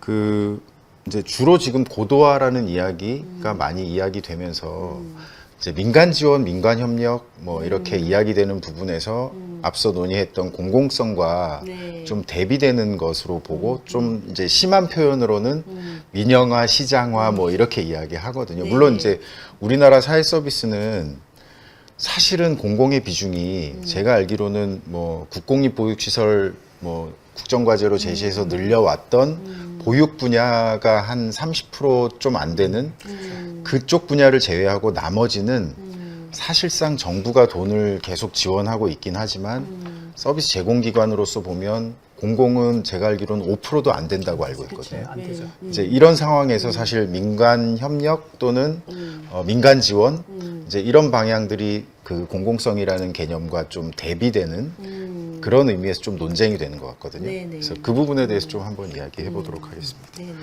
뭐 먼저 그 방향에 대해서 조금 더 구체적으로 말씀해 주신다면. 아까 이제 제가 차별성에서도 네, 이제 네, 네. 공공성의 개념의 차별성이 있다 그런 말씀을 드렸는데 이제 시장화, 민영화 얘기가 나오는 게 사실 뭐 지금도 민간이 많이 제공을 하고 있어서 그런 민영화의 뜻이 아니고 시장화도 뭐 다 마케팅 하는 게 아니라 사실 돌봄은 국가 책임이 있습니다. 그리고 그 공공성은 다 윤석열 정부도 인지하고 있고 그런데 예를 들면 복지 기술이 들어오는데 그런 기업들이 이미 하고 있는 것들이 있고 이미 우리 현장에서 뭐 행복 커넥트 그러니까 지자체 또 비영리 조직, 사회적 기업 그래서 이제 취약계층에게 뭐 AI 돌봄 서비스 이런 것들을 하고 있습니다. 이런 이런 것들을 이제 지금까지 근데 그거는 지자체 예산으로 취약계층에 집중돼 있었다. 예를 네네. 들면 네. 그렇다면 그거를 중산층 이상은 자기 부담을 내고도 할 수 있을 네, 거거든요. 그렇죠. 네. 그렇게 하고 대신 그 기업도 지속 가능하게 하고 수요자들은 왜냐하면 그걸 하다가 뭐 요즘 로봇도 그래요. 네네네. 그러면 취약계층이 받다가 이게 그냥 지자체가 돈 안 쓴다 해버리면 끝나는 받다가 거죠. 끝나는 네, 거예요. 네. 그러니까 이런 걸 얘기하는 거거든요. 이런 거는 그러니까 이용 대상을 확대하다 보면 재정도 될 것이고 중산층 이상은 자기 부담도 넣고 그리고 이제 기업도 지속 가능하게 할 수 있도록 하고 자기들끼리도 경쟁하고 그래가지고 기존의 취약계층들도 계속해서 이런 좀 서비스를 받을 수 있어야 되는데 취약계층이 집중돼 있으면서 지자체가 돈 안 쓰면 끝나는 이런 복지는 안 되겠다. 지속 가능한 복지로 가야 되겠다. 이런 것이 사실 고도화 방향이거든요. 그래서 그거 보면 이제 민간 협력을 해서 자기 부담도 넣고 기술도 들어오고 하나의 예를 들면 이제 그런 얘기입니다. 저희가 이제 추구하는 모델들이 바로 그런 거거든요. 그게 이제 자칫 이게 시장화 민영화가 너무 강조된 건데 이미 사실 민영화 돼 있고 그리고 이게 시장에서 작동하고 있는데 그게 이제 자부담 넣고 시장에서 좀 작동하게 하자 이런 거거든요. 그런 서비스들이 이제 그런 차원을 말씀드리는 거다. 그리고 당연히 돌봄에는 국가의 공공성이 필요하다. 이렇게 생각하고 있습니다. 예. 말씀해 주신 대로 이제 네. 사실 지난 정부 때는 뭐 4차 산업혁명과 관련된 기술적인 변화나 이런 것들이 이제 막 시작되던 뭐 이야기가 막 확산되던 시기여서 네. 제 기억으로도 이제 그런 논의들을 참여해 보면 이제 막 도입하려고 하는 단계였다면 사실 지금은 뭐 기술적으로 너무나 빨리 발전되어 있고 또 민간 쪽에서 사실은 정부의 그런 정책이나 서비스에 대해서 참여하려고 하는 이제 뭐 기업이나 아니면 사회적 그 기업들도 많이 있기 때문에 이제 그런 그 기술적인 부분을 접목해서 서비스를 발전시키는 부분 너무나 강조가 되는 것 같고요. 다만 이제 말씀해 주신 부분을 딱 들어보니까 마치 이제 사회 서비스도 예전에는 공공부조처럼 했던 거다. 왜냐하면 이제 취약계층 중심으로 아주 일부의 대상을 선별해서 아무래도 이제 그런 기술적인 서비스를 접목시키려면 비용이 더 많이 들어갈 수 있으니까 아주 소수의 취약계층만 대상으로 해서 재정이 투입돼서 하다 보면 이제 그게 지속까지 가능하지 않고 뭐 지자체나 또 일부 기업에서는 수익이 날 수도 없는 구조이기 때문에 오히려 이제 사업이 중단되는 그런 이슈들이 있어서 오히려 이제 그거를 좀 대상을 전반적으로 확대하고 그렇게 되면 취약계층도 보호를 받고 서비스를 이용하고 중산층도 적정한 비용을 부담하고 그런 서비스를 이용할 수 있게 하는 또 그 과정에서 이제 민간이 어느 정도의 기술적인 것들을 좀 활용해서 시장을 형성할 수 있는 이제 그런 구조로 생각하시는 것 같은데요. 뭐 교수님 뭐 이 부분에 대해서 혹시 말씀해 주실 부분? 예, 사회 서비스는 물론 사회 서비스의 범위가 워낙 넓기 때문에 서비스 중에는 선별적으로 접근하는 것들이 있죠. 근데 사회 서비스는 애초에 보편적인 정책과 제도인 거죠. 그래서 뭐 사실 우리나라 헌법에도 헌법 제10조를 보면 모든 국민은 인간으로서의 존엄과 가치를 지니며 행복을 추구할 권리를 가진다. 예, 그게 뭐 행복 추구권에 대한 헌법적 근거 아닙니까? 그리고 이제 13조에 보면 모든 국민은 인간다운 생활을 할 권리를 가진다. 뿐만 아니라 국가는 사회보장, 사회복지 증진에 노력할 의무를 가진다. 사실 사회복지를 얘기하고 있지만 그 두 개의 중요한 축 중에 하나인, 세 개의 중요한 축 중에 하나인 사회 서비스를 포괄하고 있는 거거든요. 그리고 그 권리 보장을 위한 정책적 수단 제공에 책임을 국가에 명시하고 있기 때문에 이건 뭐 국가의 책임인 거는 아까 원장님도 말씀하신 것처럼 뭐 이론의 여지가 없는 거죠. 이제 그러다 보니까 이 모든 국민이라고 그러니까 일부 국민이 아니고 모든 국민이기 때문에 사회 보장, 사회 서비스 이거의 보편성은 뭐 이론의 여지가 없는 내용인 것 같습니다. 이제 그렇다고 한다면 예를 들면 뭐 보육이라든지 이제 그런 것이 드러나는 거는 보육, 요양, 장애인 활동 지원 이 모든 것들이 뭐 그 수입이라든지 이런 거에 의해서 자동적으로 적용되는 게 아니고 보편적인 접근성을 가지고 있는 서비스 영역이잖아요. 이제 그렇다고 한다면 그거를 염두에 두고 봤을 때 대상자를 확대하겠다라고 하는 것이 어떤 걸 의미하는지를 이제 주목해야 된다고 저는 생각을 합니다. 그래서 이제 그때 나오는 얘기가 중산층을 대상 집단으로 인입하겠다라고 하는 이제 그 워딩이 사회보장 전략회의에서 나왔던 사회서비스 고도화의 주요한 내용이거든요. 그리고 또 하나의 주요한 그 내용이 신규 서비스 확충하겠다라고 하는 거였고 거기에 이제 핵심적으로 나오는 게 가족 돌봄 청년, 그 다음에 중장년 대상 돌봄 서비스 이런 것들이 나오고 있죠. 저는 뭐 그 뒤에 나오는 부분에 대해서는 그럴 수 있고, 그거는 이런 서비스를 확충하겠다라고 하는 것 자체가 문제가 아니라 그게 어떤 방식으로 확충이 되느냐, 이게 오히려 중요한 지점이라고 저는 생각을 합니다. 근데 이제 아까 이제 처음에 말씀드렸던 사회 서비스를 중상층으로 확대하겠다라고 하는 거의 의미가 무엇일까라고 하는 거에서 저는 좀 주목할 지점들이 있다고 생각을 하는 거죠.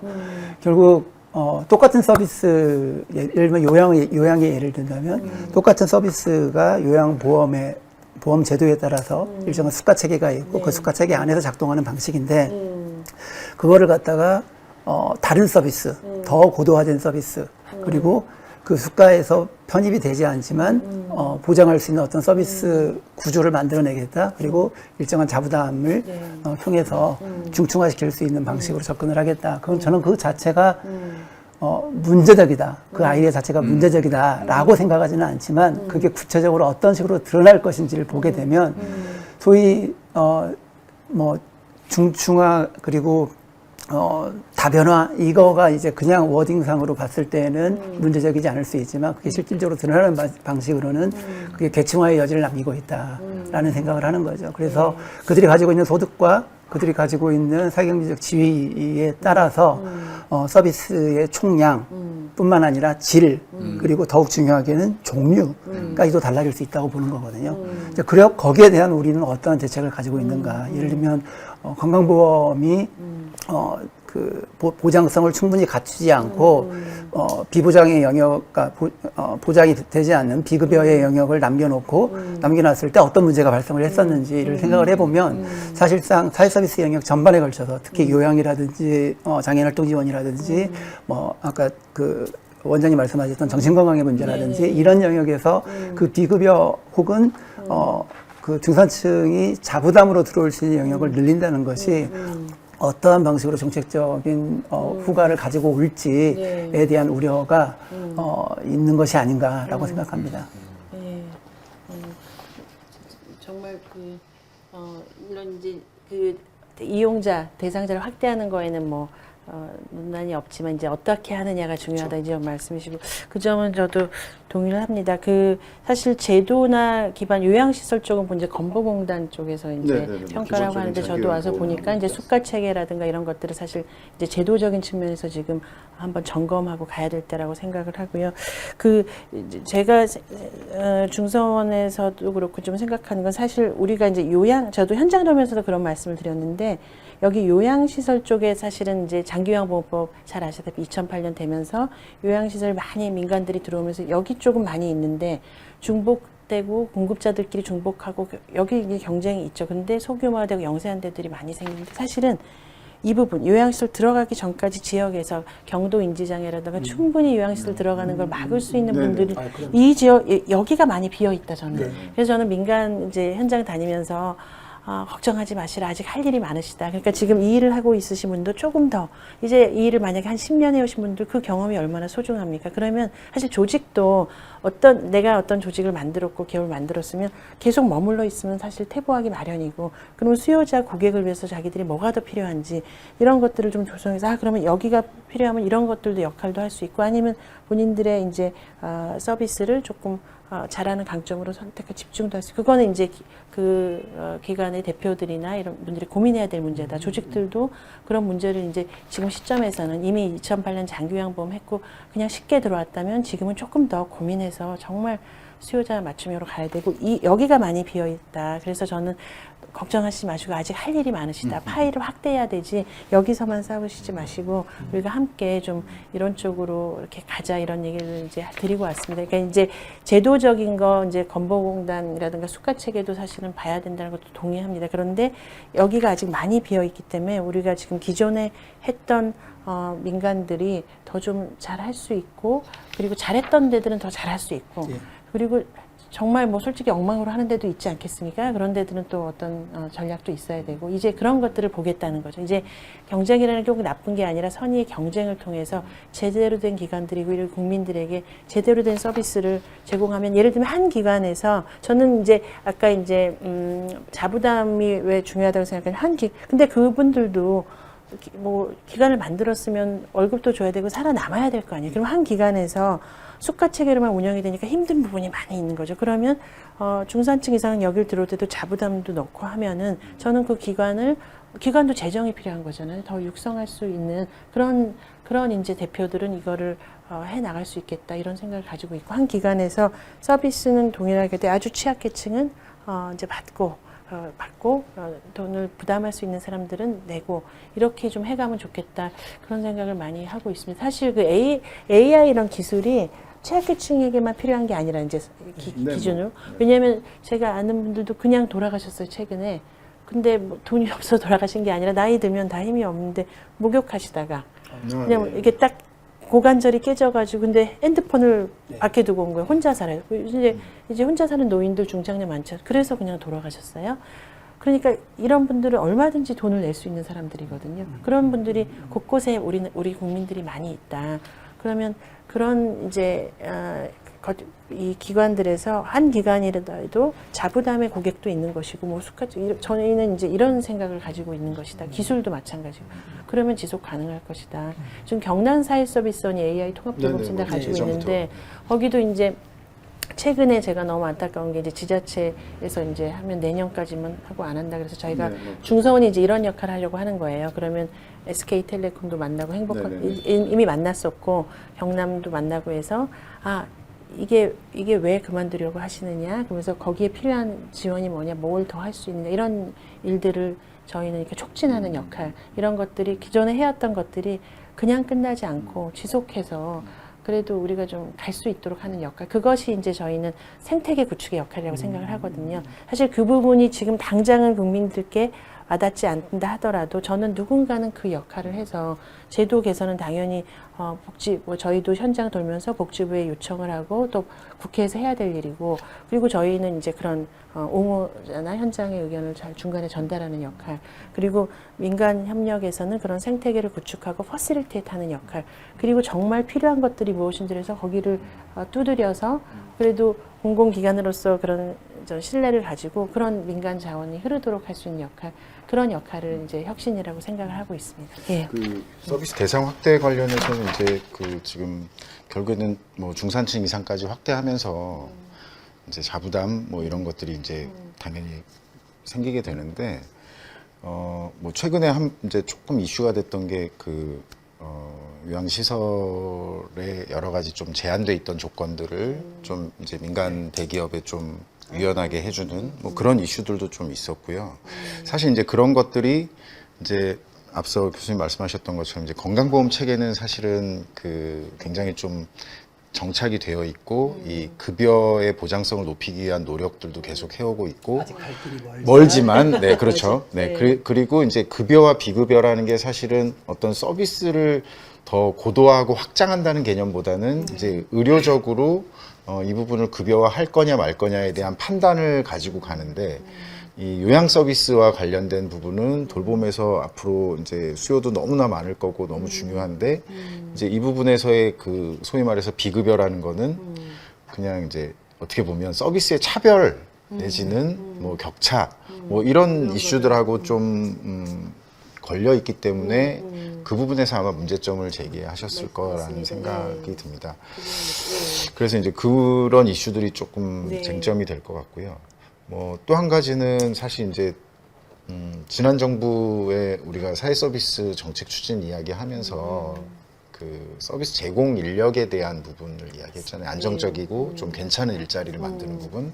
근데 이제 지금 추진하고 있는 고도화의 여러 내용 중에서 뭐 기술을 접목하고 또 새로운 기업들이나 새로운 사회적 경제 조직들이 들어와서 서비스 제공 기관으로 좀 새로운 역할들을 할 수 있는 부분들, 이제 이런 것들 다 좋은데 사실은 그러면 기존의 현장에 있는 직접적으로 서비스를 제공하는 인력의 어떤 그 노동의 질이라든지 이런 것들은 뭐 어떻게 달라질 거냐 네네. 이런 부분에 대한 얘기는 사실 개인적으로 볼 때는 별로 눈에 띄지 않거든요. 네네. 그러니까 어떻게 보면 그 기술을 가지고 있던 기업이나 또는 새로 출발하는 뭐 그 스타트업이나 이런 쪽은 새로운 시장이 될 수 있지만 기존에 중요한 역할을 하고 앞으로도 그래야 하는 서비스 제공 인력들에 대한 부분 네. 이런 것들이 조금 안 보이지 않나라는 생각이 들거든요. 그 부분에 대해서는 어떻게 그렇게 느끼실 수 있을 것 같아요. 왜냐하면 이제 기존에 안 했던 얘기들을 하다 보니까 네. 이 부분이 좀 묻혀있는데 사실은 이건 너무나 당연한 얘기고 저희도 이제 사회서비스 혁신 전략의 5가지 중에 돌봄 종사자 처우 개선 꼭 들어가 있고요. 그래서 지금 이제 복지부에서 처우 개선위원회 발족해서 저도 이제 와서 보니까 사회복지사랑 또 요양보호사랑 완전히 다르고 이제 수가 체계니까 그거부터 지금 봐야 되더라고요. 이게 그러니까 사실은 되게 중요한데 또 함부로 할 수 없는 게 첫 이제 설계를 잘해놔야 이분들이 제대로 된 돌봄 종사자들이 교육을 받고도 역량도 강화되면서 처우 개선이 되니까 지금 처우 개선위원회도 이제 발족을 했고 수가 체계 뭐 조사 이런 것들을 지금 좀 하고 있습니다. 그래서 다 이게 사실은 더 강조돼야 되는데 그동안 다 해왔고 너무나 당연한 얘기고 당연히 깔고 가야 되는 얘기고 저도 개인적으로 아무리 좋은 제도 또 아무리 좋은 기술이 있어도 결국 또 사람이 필요한 거 아니고 우리가 다 힘을 합쳐서 해야 되는 거라서 저는 이건 너무 중요하다고 생각하고 또 그리고 이제 지금까지 오랫동안 해오신 분들 중에서 잘하는 분들 그리고 뭐 복지 쪽에서 보면 사례관리사 또 요양보호사들 중에도 사명감도 있고 잘하는 분들은 저는 차지해 지금 그런 것들도 보고 있습니다. 이제 교육이라든가 그러니까 케어 매니저 같은 분들을 정말 지역에서 많이 길러내야 된다. 그래야 아까처럼 내가 이렇게 정보에 따라서 여기저기 하는 게 아니라 딱 누군 어떤 거점 기관이나 어떤 매니저들이 여기로 가세요, 저기로 가세요. 그리고 이제 플랫폼 구축도 중요하고 이것도 시간 걸리지만 해야 될 일이고 중선에서 하나의 역할로 가지고 있습니다. 그러니까 자원맵처럼 왜냐면 뭐 교수님이나 저희가 우리가 막 노인 됐을 때 우리 그래도 컴퓨터 이렇게 할 수는 있잖아요, 우리는. 그리고 이제 베이비붐 세대들 다 그러니까 그런 분들은 배달의 민족처럼 이렇게 자원맵 할 수 있고 조금 디지털이 어려운 분들은 또 케어 매니저들이 도와줄 수 있고 그래서 저는 돌봄 종사자 처우 개선 역량 강화 함께 꼭 가야 된다고 생각하고 사실 많이 드러나지 않아서 그렇게 느끼실 수 있지만 이건 기본으로 깔고 있고 그리고 이런 이제 종사자들을 육성하고 자격증을 만들고 이런 것들을 지금 논의하고 있다 이렇게 말씀드리겠습니다. 이 부분에 대해서 예. 예, 그러니까 저는 뭐 그 방향에 대한 대책을 기본으로 깔고 가신다고 하니까 그 부분에 대해서는 저는 바람직한 접근이라고 생각을 하고요. 결국 이제 올해 그 고도화 계획이 발표가 된 거고 지금 이미 이제 예산 처리잖아요. 그런 걸 생각을 해보면 저는 이 기본으로 깔고 가고 있다는 서비스 인력의 노동질 개선의 문제, 그거를 그리고 전문성을 확보하기 위한 트레이닝의 문제, 이런 것들이 뭐 당장 내년 예산 보면 나오지 않을까 싶은 생각이 듭니다. 예. 그리고 거기에서 핵심이 사실 단순히 이 돌봄 노동자들한테 뭐 훈련과 재훈련과 교육을 위한 어떤 그 교육 기회, 그다음에 훈련 기회를 제공하겠다라고 하는 것으로 끝나는 것이 아니라 사실 이게 이제 고용 조건하고 이제 밀접하게 연관이 되어 있는데 대부분의 사회서비스 사회서비스 노동자들이 시간제로 일하고 있단 말이죠. 그리고 그 시간이 그 인정되는 시간, 그러니까 급여를 받는 시간에 교육 시간이라든지 훈련 시간들은 들어가 있지가 않아요.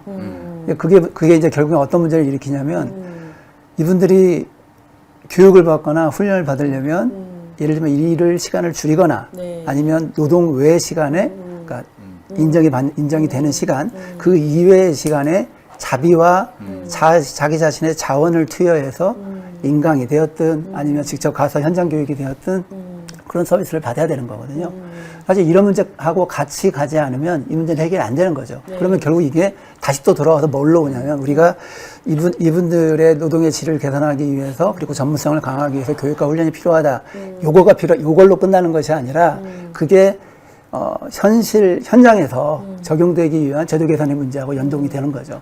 그런 문제들이 같이 되지 않으면 사실상 우리가 뭐 당장 내년 예산을 보면 어느 정도 그림은 그려지겠지만 그 예산으로 끝나는 게 아니라 실제로 그 문제가 현장에서 체화되기 위한 제도적 개선하고 같이 가야 되는 문제인 거죠. 좀 이제 교수님 말씀 들어보면 사실 이제 이번 정부에서 추진하는 그 고도화의 여러 가지 내용들 중에서 굉장히 좀 공감이 가고 또 필요한 부분들이 많이 있는데 이제 근본적으로 그동안의 사회 서비스 분야에서 안고 있었던 문제들이 해결되지 않는 상태에서 그렇게 간다고 하면 그게 어떤 의미가 있을까 약간 이제 그런 지적이신 것 같고요. 사실 그런 부분에서 이제 종사자 처우나 교육 여건이나 이런 것들이 서비스 질과 관련해서 굉장히 중요할 것 같습니다. 근데 참 안타까운 게 이제 문재인 정부 때도 그랬지만 대부분 이제 정부에서 진행하는 사회 서비스 분야의 일자리는 거의 다 최저임금 수준. 뭐 심지어는 최근에 그 실업급여에서 이제 반복수급의 문제에 관련된 기사가 나오면서 그 반복수급을 하는 대다수의 그 수급자들이 공공부문에서 만든 일자리에 종사하는 분들이었다. 그러니까 알고 보니까 사실 예산에 의존해서 하다 보니 괜찮은 일자리를 만들어내지 못하고 했던 그런 이슈들이 있어서 사실은 사회 서비스 고도화에서 다른 여러 가지 분야와 함께 좀 종사자분들에 대한 것들이 좀 충분히 고려되고 좀 많이 발표가 되면 좋겠다라는 생각이 들거든요. 이제 그런 것들이 없으면 자꾸 이제 시장화 민영화 쪽으로 그런 쪽으로만 이제 오해를 받는 게 아닌가 이제 그런 생각이 좀 들고요. 저는 그게 그러니까 뭐 이제 뭐 사회자께서 말씀하신 내용에 대해서 전적으로 동감을 하는데 돈이 굉장히 많이 들어간 일이에요, 사실은.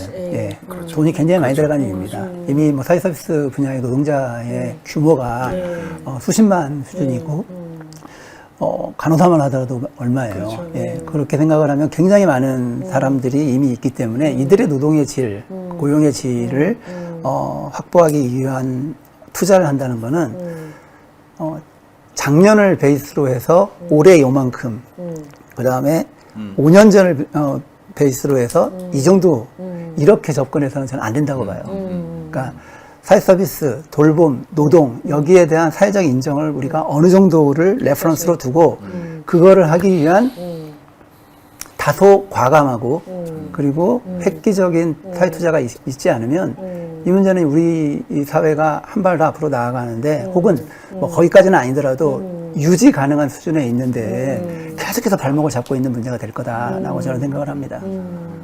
사실 이번 정부에서 이제 서비스 복지를 강조하고 계시기 때문에 어찌 보면 이제 그런 변화들을 좀 기대하는 게 아닌가라고 생각이 되거든요.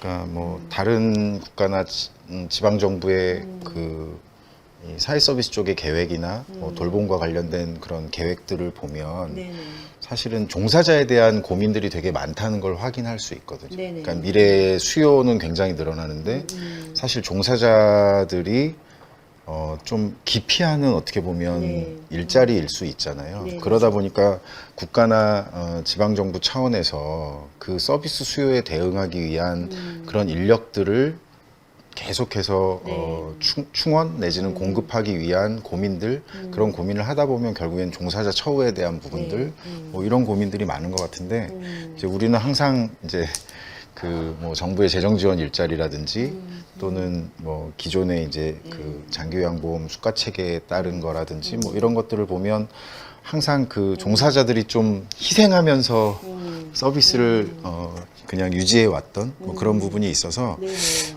서비스 복지를 강조하시는 부분에서 아까 말씀하셨던 뭐 다양한 공급 주체 또 기술을 활용하는 부분도 너무 중요하지만 이 부분에 대한 것들도 좀 굳이 공공성이란 이름을 강조하시지 않더라도 좀 실질적인 변화들이 있으면 어떨까라는 생각이 좀 듭니다. 네, 아유 너무 맞는 말씀이십니다. 사실 시도 현장 돌면서도 이 얘기는 계속 나오는 얘기고 저도 매우 절감하고 듣고 있습니다. 하여튼 뭐 아시다시피 재정이 굉장히 투자돼야 하는 부분이라 뭐 어떤 한 기관이나 개인의 힘으로 되는 건 아니지만 그래도 이 점에 대해서 충분히 듣고 있고 그리고 앞으로 제 자리에서 또 할 수 있는 한 최선을 다하겠습니다. 네, 부탁드립니다. 그 고도화 추진 방향 관련해서 이제 일부에서는 사실은 이제 민간의 이런 그 경쟁을 촉진하는 부분이 과연 품질 고도화를 담보할 거냐, 뭐 이제 이런 이야기들도 많이 있고요.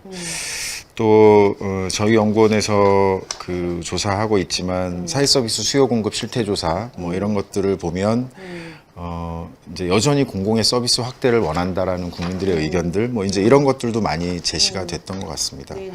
뭐 또 잠깐 이제 제가 그 논의해볼 이슈를 좀 말씀드리고 싶은 거는 이제 기술적으로 접목하고 또 이제 민간 기업이나 사회적 경제 조직들이 좀 들어온다고 했을 때 결국에는 이제 일정 정도의 수익을 생각할 수밖에 없는 거잖아요. 근데 이제 그렇게 했을 때 과연 우리가 지금 여러 지자체에서 뭐 지역 소멸에 대한 걱정을 하고 있고 그런데 과연 그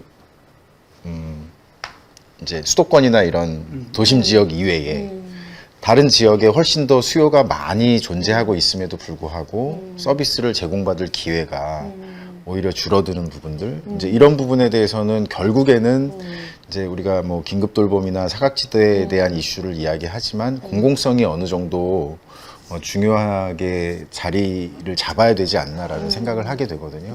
뭐 이 부분에 대해서는 어떻게 뭐 교수님 먼저 말씀해 주실까요? 네. 네, 뭐 사실 이제 그 뭐 질문하신 부분과 관련해서 공공성의 필요성에 대해서는 제가 이미 여러 차례 말씀을 드렸던 것처럼 인간의 삶이 유지되고 재생산이 가능한 사회적 재생산이 가능하기 위해 필요한 다양한 서비스들, 뭐 돌봄, 건강, 의료, 그다음에 교육 이런 분야에 대한 서비스에 대한 공공의 책임성 강조는 이미 뭐 여러 차례 얘기를 했다고 생각을 합니다. 근데 이제 제가 드는 생각이 이제 특히 이제 윤석열 정부의 사회서비스 고도화 정책에 대한 평가의 측면에서 제가 말씀을 드린다면 감히 가장 아쉬운 것 중에 하나가 국가 책임의 강조가 실종되어 있는 부분이에요. 복지 관련 사회 투자 확충을 하기 위해서는 아까 제가 얘기했던 것처럼 재정의 문제가 굉장히 중요하잖아요.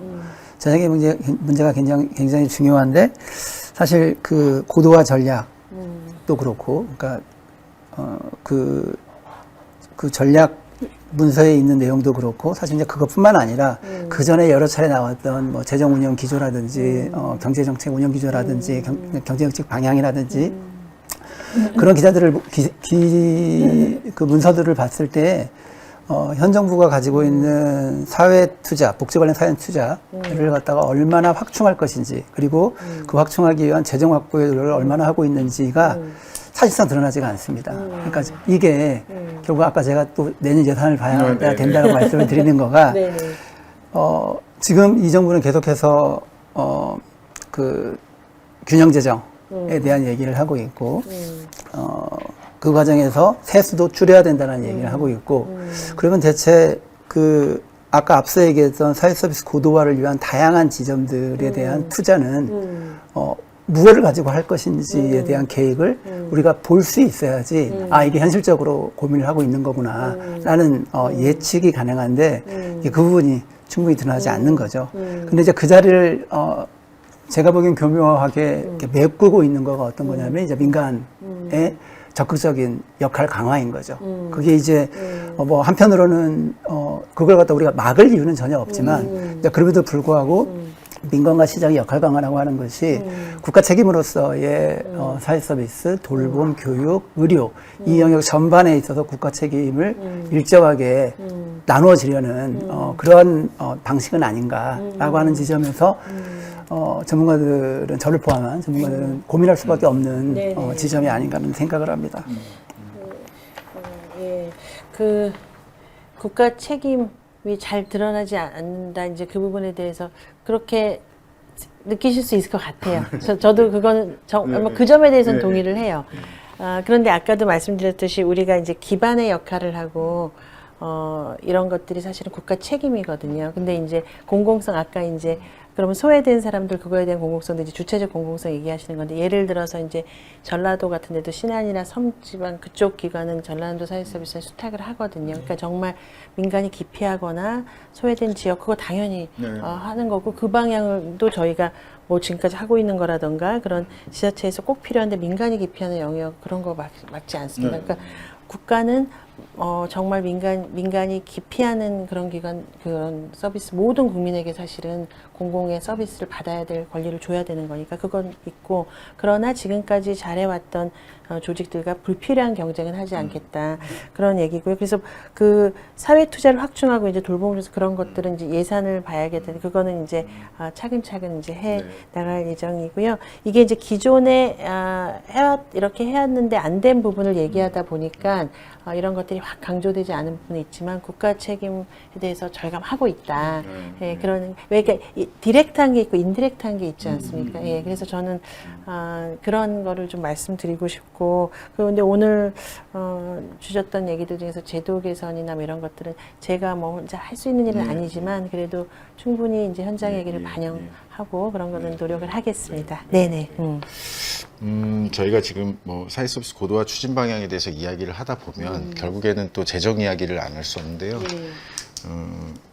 저희가 이제 아마 2023년도의 네 번째 기획 주제에서 조만간 이제 발표될 2024년도 그 사회정책 관련된 예산을 좀 뜯어볼 예정이거든요. 네. 그래서 아마 사회 서비스 분야를 포함해서 이제 그동안 그 강조됐던 특히 이제 사회보장 전략회의에서 나왔던 뭐 약자 복지 관련된 부분 포함해서 전반적으로 사회복지 분야 또 보건을 포함한 사회 서비스 전반에 대한 분야에 대해서도 아마 예산을 좀 살펴보게 될 것 같습니다. 그래서 그때 한번 또 관심을 가지고 지켜보도록 하고요. 뭐 저희가 이제 지금까지 윤석열 정부 사회 서비스 고도화 추진 방향의 주요 내용과 평가 그리고 다양한 쟁점들 이야기했는데요. 혹시 두 분께서 추가적으로 조금 더 그 다뤄보고자 하는 그 내용이 있으시면 말씀해 주시겠습니까? 그렇지는 않고요. 저는 이 맥락에서 하나만 좀 더 얘기하고 싶은 거가, 그러니까 지금 윤석열 정부에서는 돌봄을 포함한 사회 서비스 품질 저하, 그러니까 품질에 대한 얘기를 하는 건 저는 굉장히 중요하다고 생각합니다. 전혀 이론의 여지가 없는 영역이기 때문에. 근데 이제 품질 저하의 원인을 경쟁의 부재에서 찾고 있는 것 같아요. 물론 이제 거기에는 뭐 규모화 이런 거에 얽혀 있는 너무 영세하다 뭐 이런 것들도 있지만 결국에는 이제 경쟁의 부재에서 찾고 있는데, 저는 이제 이게 굉장히 우려스러운 부분인 거죠. 물론 경쟁 뭐 있을 수 있고 당연히 있죠. 뭐 공공기관 안에서도 경쟁이 있는 거니까. 그거 자체를 얘기하는 게 아니라 이 수사와 이 개념이 사회 서비스 전반을 갖다가 너무나 장악하고 있는 게 아닌가라는 생각이 드는 거예요. 제가 이제 오늘 이 인터뷰를 위해서 보기 전에 어젯밤에 그 ILO의 2018년 보고서를 다시 한번 좀 봤어요. 거기서 무슨 얘기를 하고 있나. 거기서 이제 그 내용이 사실 지금 우리가 얘기하고 있는 사회 서비스 고도화 혹은 이제 그 ILO 보고서의 워딩으로는 고준위화 뭐 이런 거죠. 하이로드와 로로드를 얘기하고 있으니까. 그거를 비롯해서 유사한 국제기구의 돌봄, 사회 서비스, 이거를 개선하기 위한 주요 과제로 얘기하는 것이 사실 이제 두 가지가 있거든요. 그러니까 키워드가 두 개인데 하나가 노동이고 다른 하나가 젠더예요.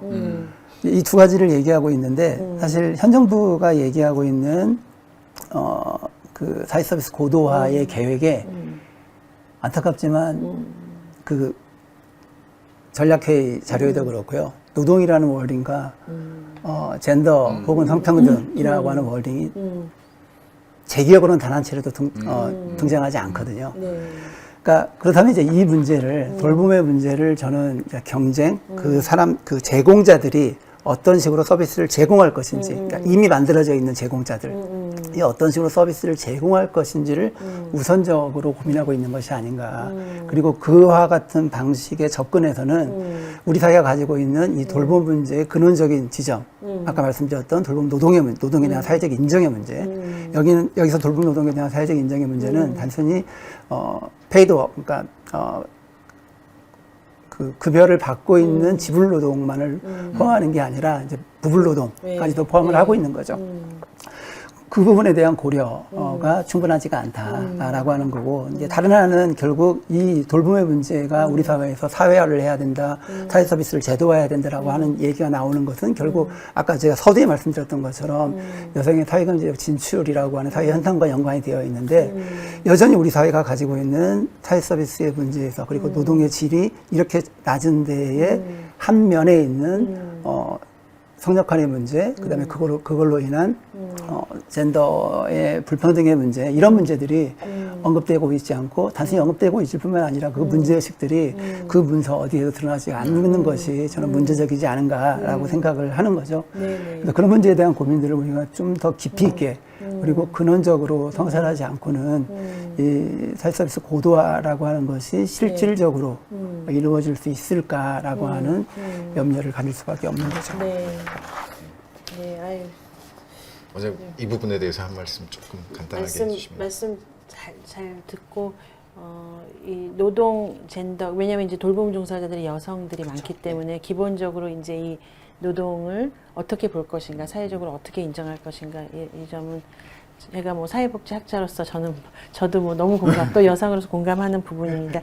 그 이제 자료에 그런 얘기들이 많이 안 담긴 부분은 좀 저도 그렇긴 한데, 기본적으로 이 문제를 고민하지 않는 것은 아니다. 왜냐하면 제가 이제 1월에 사회서비스 고도화 본부 발족해서 저도 그 회의 계속 들어갔거든요. 7개 부처 다 들어가는데, 우리 중앙정부 공무원들도 또 복지부에서도 그런 고민들을 너무너무 많이 하고 있다. 그리고 제가 사실 저도 이제 일하면서 우리가 흔히 이제 중앙정부 막 하는데, 그래서 참 감동받은 부분들이 많이 있어. 다 얘기할 수는 없는데, 그래서 많이 고민을 하고 있구나. 근데 이제 아시다시피 어떤 자료라든가 보고할 때는 이제 좀 핵심적으로 현재 이제 집중해서 좀 담는 부분이 있는데, 이런 근원적인 문제들에 대해서 복지부 뭐 제일 많이 고민을 할 것이고, 고용노동부도 그렇고, 그래서 그 고민이 없는 것은 아니다. 근데 이제 그런 것들 근데 이제 경쟁만으로 인해서 그것이 품질 담보된다, 저도 그렇게 생각하진 않습니다. 근데 이제 이제 복지 기술이라든가 기존에